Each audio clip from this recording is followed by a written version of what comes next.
Hello my dear friend and my dear student, मेरे इस YouTube channel में आप सभी लोगों का स्वागत है। जैसा कि मैं आप लोगों को इस समय बीए थर्ड ईयर 6 सेमेस्टर से प्रथम राजनीति विज्ञान विषय से प्रथम प्रश्न पत्र भारतीय राजनीतिक विचारक पढ़ा रहा हूं और भारतीय राजनीतिक विचारक के अंतर्गत मैं इसमें आपको कौटिल्य से अवगत करा रहा हूं। पिछले वीडियो में मैंने आपको कौटिल्य के प्रशासनिक व्यवस्था के बारे में बताया था। इस वीडियो में मैं आप लोगों को कौटिल्य के स्थानीय शासन और गुप्तचर व्यवस्था के बारे में बताने जा रहा हूं। तो आइए चलते हैं स्थानीय शासन की तरफ। जिस तरह से हम देख सकते हैं कि वर्तमान समय में भी स्थानीय शासन व्यवस्था है। पंचायती शासन व्यवस्था के माध्यम से स्थानीय शासन किया जा रहा है, सरकार के द्वारा किया जा रहा है। जिस तरह से वर्तमान में हम देख सकते हैं कि केंद्र में कि भारत का प्रशासन केंद्र के द्वारा किया जाता है। केंद्र में भारत सरकार है केंद्र में। इसी तरह से राज्य में राज्य सरकार है। इसी तरह से जिले में राज्य कई जिलों में विभाजित है। जिले में कौन है? जिले में जिला सरकार है या उसको हम क्या कहते हैं? जिला परिषद कहते हैं। और जिला परिषद के अधीन ब्लॉक है। ब्लॉक के अधीन ग्राम पंचायत है। ग्राम पंचायत का एक प्रमुख होता है जिसको हम ग्राम प्रधान कहते हैं या ग्राम पंचायत अध्यक्ष कहते हैं। इसी तरह से कौटिल्य के समय भी स्थानीय शासन हुआ करती थी। जैसा कि मनुस्मृति में हमें सभा और समितियां नाम की दो संस्थाएं मिलती हैं, जिसको कि प्रजापति की दो पुत्रियां कहा गया है, सभा और समिति। तो कौटिल्य के समय में, मनु के समय में भी स्थानीय शासन का महत्व था। जो स्थानीय शासन, जो लोकल गवर्नमेंट होती थी, वह लोकल अधिकारियों के द्वारा, लोकल अध्यक्षों के द्वारा कराई जाती थी। कौटिल्य ने प्रशासन के सबसे निम्नतर स्तर स्थानीय शासन का उल्लेख किया है और राजा के द्वारा नियुक्त विभिन्न स्थानीय अधिकारी राजा के द्वारा विभिन्न स्थानीय अधिकारी नियुक्त किए जाते थे। जैसे कि गोप जैसे कि पहला है गोप। यह जो गोप होता था, यह 5 से 10 गांव का अधिकारी होता था। 5 से 10 गांव का अधिकारी होता था। और इसी तरह से स्थानिक, जैसे जो गोप होता था, गोप यह 5 से 10 गांव का अधिकारी होता था। इसी तरह से स्थानिक, यह जिले के समस्त गोप का अधिकारी होता था। नगराध्यक्ष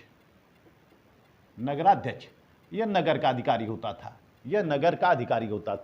नगराध्यक्ष यह नगर का अधिकारी होता था। तो इस तरह से कौटिल्य ने भी प्रशासनिक व्यवस्था के अंतर्गत स्थानीय शासन को महत्व दिया है।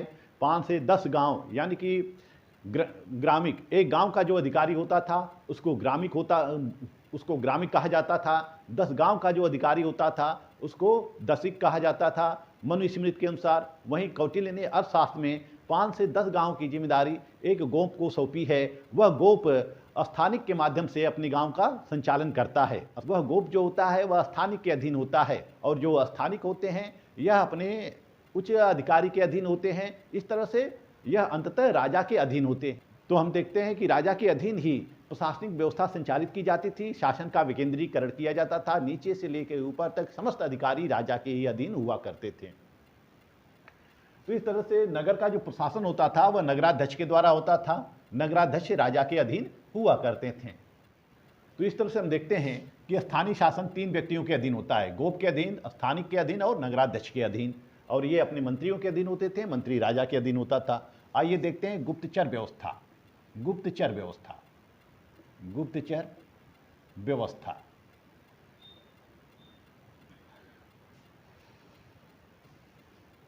राजा अपने राज्य का संचालन अपने गुप्तचरों के माध्यम से करता है। जैसा कि कौटिल्य ने राज्य के विभिन्न कर्मचारियों और अधिकारियों के कार्यों पर नियंत्रण रखने के लिए, उनके आचरणों पर नियंत्रण रखने के लिए गुप्तचर व्यवस्था का भी निर्देश दिया है। कौटिल्य ने यह सुझाव दिया, कौटिल्य ने राजा को यह परामर्श दिया है कि वह अपने राज्य को सुव्यवस्थित रूप से संचालित करने के लिए, अपने अधिकारियों और कर्मचारियों पर नियंत्रण रखने के लिए वह गुप्तचर की व्यवस्था करे और गुप्तचर को और गुप्तचर को यह कार्य सौंपे कि वह विभिन्न मंत्रियों, विभिन्न अधिकारियों और जनता के बीच जाकर वह राज्य का परीक्षण करे, राजा की नीतियों का परीक्षण करे और समस्त सूचनाएं राजा तक पहुंचाएं। तो इस तरह से राज्य की स्थिति से अवगत होने के लिए यह आवश्यक है कि अवांछित तत्वों का दमन किया जाए। जहां विद्रोह होने की संभावना है उस विद्रोह को दबाया जा सके। जिस तरह से वर्तमान समय में हमारे सरकार के अधीन विभिन्न जासूसी एजेंसी है, विभिन्न गुप्तचर व्यवस्था है, जैसे CID है, CBI है वगैरह, रा है इत्यादि विभिन्न प्रकार की एजेंसियां हैं जो सरकार को विभिन्न विषयों से अवगत कराती हैं, विभिन्न सूचनाएं देती हैं, अति गोपनीय सूचनाएं देती हैं। कब कहाँ हमला होने वाला है, कहाँ घटना होने वाली है, इसकी जानकारी वह पूर्व प्राप्त कर लेते हैं और राजा को सचेत करते हैं और सरकार को सचेत करते हैं और सरकार त्वरित कार्रवाई करती है। सरकार उस विषय पर त्वरित कार्रवाई करती है। इसी तरह से जो गुप्तचर उसमें होते थे, यह राजा के विरुद्ध होने वाले विद्रोहों की जानकारी राजा को देते थे और विभिन्न अधिकारी क्या कर रहे हैं, विभिन्न कर्मचारी क्या कर रहे हैं, इनकी जानकारी भी राजा को देते थे। और जनता के बीच राजा की प्रति क्या मानसिकता है और राजा के प्रति जनता की क्या मानसिकता है, जनता किन कार्यों से दुखी है और जनता किन कार्यों से दुखी है और राजा की कौन सी नीतियां जनता में असंतोष उत्पन्न कर सकती हैं, इन सभी सूचनाओं की जानकारी यह गुप्तचर राजा को देते थे। कौटिल्य ने राजा को सुझाव दिया है कि राजा को गुप्तचर व्यवस्था मजबूत करनी चाहिए, सुदृढ़ करनी चाहिए, क्योंकि राज की समस्त शांति और व्यवस्था का दायित्व प्रत्यक्ष या अप्रत्यक्ष रूप से गुप्तचर की सूचनाओं पर ही निर्भर होती है। गुप्तचर जो सूचनाएं देते हैं उसी सूचनाओं के अनुसार प्रशासनिक व्यवस्था, शांति और कानून व्यवस्था कायम रह सकती है। यदि सही समय पर सूचना नहीं प्राप्त होती है तो राजा और प्रजा दोनों संकट में पड़ सकते हैं। इसलिए यह आवश्यक है कि गुप्तचरों के द्वारा जो सूचनाएं राजा को दी जाएं, राजा उस पर त्वरित कार्रवाई करे। कौटिल्य ने अपने अर्थशास्त्र में गुप्तचरों की विभिन्न श्रेणियां निर्धारित की हैं। जिस तरह से हमारे भारतीय प्रशासन में हम देख सकते हैं कि गुप्तचर की विभिन्न श्रेणियां हैं, इसी तरह से अर्थशास्त्र में भी कौटिल्य ने विभिन्न श्रेणियां निर्धारित की हैं, विभिन्न प्रकार निर्धारित किए हैं कि कौन कौन से गुप्तचर हैं, किस प्रकार के गुप्तचर हैं। पहला है कापटिक।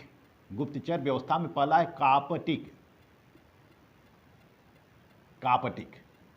यह कापटिक कौन होता है? यह कापटिक जो होते हैं यह जनता में छद्म भेष बनाकर रहते हैं और राजा के षड्यंत्रों की जानकारी लेते रहते हैं। यानी कि यह भेष बदल कर रहते हैं, कभी सन्यासी के रूप में रहते हैं, कभी नर्तकी के रूप में रहते हैं, कभी पागल के रूप में रहते हैं। यह जनता के बीच विचरण करते रहते हैं और जब विचरण करते रहते हैं तो विभिन्न लोगों से जानकारी लेते हैं, विभिन्न प्रसंगों की जानकारी लेते हैं, विभिन्न लोगों की बातें सुनते हैं और जहाँ भी अगर षड्यंत्र होता है राजा के विरुद्ध तुरंत यह राजा को जानकारी देते हैं। तो ऐसे श्रेणी के गुप्तचरों को कापटिक गुप्तचर कहा गया है। दूसरा है उपस्थिति।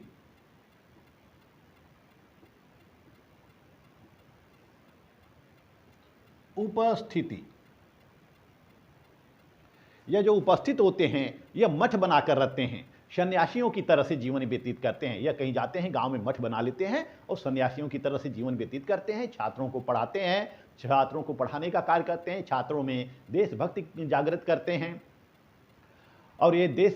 और छात्रों में देशभक्ति की जागृत करते हैं, राजभक्ति जागृत करते हैं। यह देशाटन भी करते हैं और देशाटन के माध्यम से राजभक्ति का पता लगाते हैं, उसकी सूचना राजा को देते हैं। ऐसे व्यक्तियों को उपस्थिति कहा जाता था।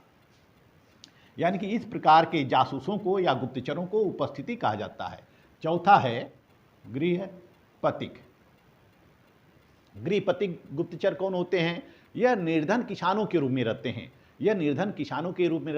जो किसान होते हैं उनके साथ यह संबद्ध हो जाते हैं और उनके साथ खेती बाड़ी का कार्य करते हैं, कृषि का कार्य करते हैं और विभिन्न किसानों से सूचनाएं लेते हैं, असंतोष की जानकारी लेते हैं और उन असंतोष को राजा के पास जाकर बताते हैं। उस असंतोष को राजा से अवगत कराते हैं और राजा फिर त्वरित कार्रवाई करता है। चौथा है वैदेहन।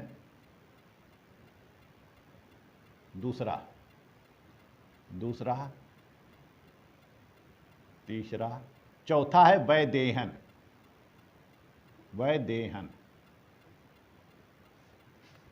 वैदेहन जो होते हैं यह निर्धन व्यापारी के रूप में होते हैं। वैदेहन गुप्तचर होते हैं, यह निर्धन व्यापारी के रूप में रहते हैं और यह व्यापार करते रहते हैं, विभिन्न व्यापारियों से संबंध स्थापित करते हैं, विभिन्न व्यापारियों से राजा के बारे में जानकारी लेते हैं। अगर कहीं विद्रोह की संभावना होती है या कहीं अनिष्ट की संभावना होती है तो इनकी जानकारी वह राजा को देते हैं।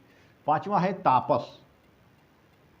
तापस, यह तापस गुप्तचर कौन होते हैं? यह जो है तपस्वी के रूप में रहते हैं, जैसा कि नाम से स्पष्ट है, तापस तपस्वी, यह तपस्वी के रूप में रहते हैं और नगर के बाहर कुटी बनाकर रहते हैं, नगर के बाहर कुटी बनाकर रहते हैं। छठा है क्षत्रिय। क्षत्रिय, यह जो क्षत्रिय गुप्तचर होते हैं यह घुमक्कड़ प्रवृत्ति के होते हैं, यह हमेशा घूमते रहते हैं, कभी इस गांव में कभी उस गांव में, या गांव गांव यह घूमते रहते हैं। और साथ ही साथ यह जादू टोने और हस्तरेखा के जानकार होते हैं या शकुन के जानकार होते हैं, यानी कि जादू टोने के जानकार होते हैं, हस्तरेखा के जानकार होते हैं और विभिन्न लोगों के बीच जाते हैं और लोगों का काम भी करते हैं और राजभक्ति का भी पता लगाते हैं, राज्य की स्थिति के बारे में जानकारी रखते हैं और विभिन्न सूचनाएं जो इनके द्वारा एकत्रित की जाती हैं वह राजा को यह पहुंचाते हैं, वह राजा को यह देते हैं, वह राजा को पहुंचाते हैं या राजा को देते हैं। तो ये होते हैं क्षत्रिय, यानी कि जादू टोने की जानकार होते हैं, ज्योतिष के जानकार होते हैं, यह राज्य में विचरण करते रहते हैं और लोगों का भला भी करते रहते हैं, लोगों में राजभक्ति भी जागृत करते रहते हैं और राजभक्ति का पता भी लगाते रहते हैं, षड्यंत्रों की पता लगाते रहते हैं, विभिन्न घटनाओं की जानकारी लेते रहते हैं, विभिन्न घटनाओं की जानकारी या विभिन्न होने वाले षड्यंत्रों की जानकारी या राजा को देते हैं, राजा को पहुंचाते हैं। सातवां है तीक्ष्ण। तीक्ष्ण, ये जो तीक्ष्ण गुप्तचर होते हैं यह साहसी और वीर होते हैं, यह साहसी और वीर होते हैं और अपने साहस से यह दुश्मनों को नष्ट कर देते हैं, शत्रुओं को नष्ट कर देते हैं। यह जो तीक्ष्ण गुप्तचर होते हैं यह साहसी होते हैं, वीर होते हैं, युद्ध कला में पारंगत होते हैं, शस्त्र कला में पारंगत होते हैं। यह भी राज्य का विचरण करते रहते हैं और कहीं कोई राजा का दुश्मन देखते हैं तो उसको वहीं पर इसको समाप्त कर देते हैं, दुश्मनों का नाश कर देते हैं। आठवां है रसद। यह रसद, आठवां है रसद। यह रसद गुप्तचर जो होते हैं यह भी तीक्ष्ण गुप्तचर की तरह से होते हैं, इनमें भी युद्ध कला की जानकार होते हैं, शस्त्र कला की जानकार होते हैं और जहाँ भी षड्यंत्रकारी होते हैं, राजा के विरुद्ध जो षड्यंत्र करने वाले लोग होते हैं उन षड्यंत्रकारियों को वह वहीं पर नाश कर देते हैं, वहीं पर समाप्त कर देते हैं। नौवां है भिक्षुकी। भिक्षुकी, ये जो भिक्षुकी प्रकार के गुप्तचर होते हैं यह केवल महिलाएं होती हैं, स्त्रियां होती हैं, यह केवल स्त्रियां होती हैं। भिक्षुकी महिलाएं, भिक्षुकी गुप्तचर यह स्त्रियां होती हैं और अधिकारियों और कर्मचारियों के घरों में रहती हैं, अधिकारी और कर्मचारियों के घरों में काम करती हैं और वहाँ पर होने वाली बातें जो राजा के विरुद्ध वहाँ पर बातें होती हैं वह राजा को पहुँचाती हैं और अधिकारी और कर्मचारियों के मध्य जो भी सूचनाएं प्राप्त करती हैं और अधिकारी और कर्मचारियों के द्वारा जो भी षड्यंत्र किए जाते हैं उन षड्यंत्र की जानकारी यह राजा को देती है। तो इस तरह से हम देख सकते हैं कि कौटिल्य ने अपने अर्थशास्त्र में विभिन्न प्रकार के गुप्तचर व्यवस्था का उल्लेख किया है और इन गुप्तचरों के माध्यम से राजा अपने राज्य के समस्त सूचनाओं की जानकारी प्राप्त करता है। सूचना किससे प्राप्त करता है? वह इन गुप्तचरों से प्राप्त करता है। कौटिल्य ने अर्थशास्त्र में जितने भी अधिकारी बताए हैं, जितने भी प्रशासनिक अधिकारी बताए हैं, सब प्रशासनिक अधिकारियों के व्यवहार की जानकारी यह किससे प्राप्त करते हैं? गुप्तचर से प्राप्त करते हैं। और जो भी कहीं अनैतिक कार्य करता है या षड्यंत्र करता है उसकी जानकारी भी गुप्तचर राजा को देते हैं और राजा उचित कार्रवाई करता है, त्वरित कार्रवाई करता है। तो इस तरह से देखते हैं कि कौटिल्य ने एक बृहद प्रशासनिक व्यवस्था का वर्णन किया है। इसकी प्रशासनिक व्यवस्था काफ़ी अनूठी है, काफ़ी सर्वोत्कृष्ट है, इसीलिए डॉक्टर बेनी प्रसाद कहते हैं, डॉक्टर बेनी प्रसाद कहते हैं कि अर्थशास्त्र में वर्णित प्रशासनिक व्यवस्था हिंदू साहित्य में सर्वोत्कृष्ट ग्रंथ है तथा उसमें किसी प्रकार की त्रुटि नहीं है। यानी कि अर्थव्यवस्था में जो इसने प्रशासनिक व्यवस्था का वर्णन किया है हिंदू साहित्य में वह सबसे उत्कृष्ट है और इसमें किसी प्रकार का त्रुटि नहीं पाई जा सकती, इसमें किसी प्रकार की त्रुटि नहीं पाई जा सकती है। तो इस तरह से कौटिल्य ने अर्थशास्त्र में बृहद प्रशासनिक व्यवस्था का उल्लेख किया है जो वर्तमान समय में भी प्रासंगिक प्रतीत होती हैं। इस वीडियो में बस इतना ही। नेक्स्ट वीडियो में आपको बताऊंगा कौटिल्य के कानून, न्याय और दंड संबंधी व्यवस्था या कानून, न्याय और दंड संबंधी विचार। मेरा वीडियो आपको अच्छा लगे तो मेरे वीडियो को लाइक, सब्सक्राइब और शेयर करते रहिए। मिलते हैं नेक्स्ट वीडियो में, तब तक के लिए धन्यवाद।